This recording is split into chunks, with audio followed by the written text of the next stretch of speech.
পাশে ছোট্ট একটা জঙ্গলে রমেন কাকা কাঠ কুড়োতে গিয়েছিলেন।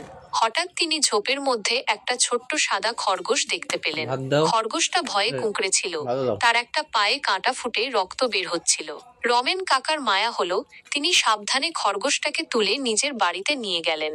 বাড়িতে এনে রমেন কাকা খরগোশটার ক্ষতস্থান পরিষ্কার করে ওষুধ লাগিয়ে দিলেন। তিনি তার জন্য তুলোর নরম বিছানা বানিয়ে দিলেন, আর নিজের হাতে রান্না করা গাজর আর কচি ঘাস খেতে দিলেন। খরগোশটা প্রথমে একটু ভয় পেয়েছিল, কিন্তু ধীরে ধীরে রমেন কাকার আদর আর যত্নে সুস্থ হয়ে উঠল।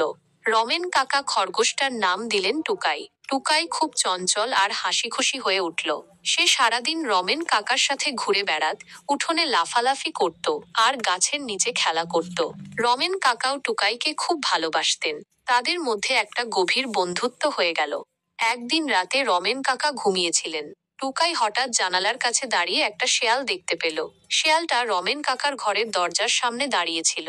টুকাই বুঝতে পারল যে শেয়ালটা তাদের ক্ষতি করতে এসেছে। সে দৌড়ে গিয়ে রমেন কাকাকে ডেকে তুলল। রমেন কাকা লাঠি হাতে ঘর থেকে বেরিয়ে এলেন, আর শেয়ালটাকে তাড়িয়ে দিলেন। টুকাইয়ের বুদ্ধিতে রমেন কাকা বেঁচে গেলেন।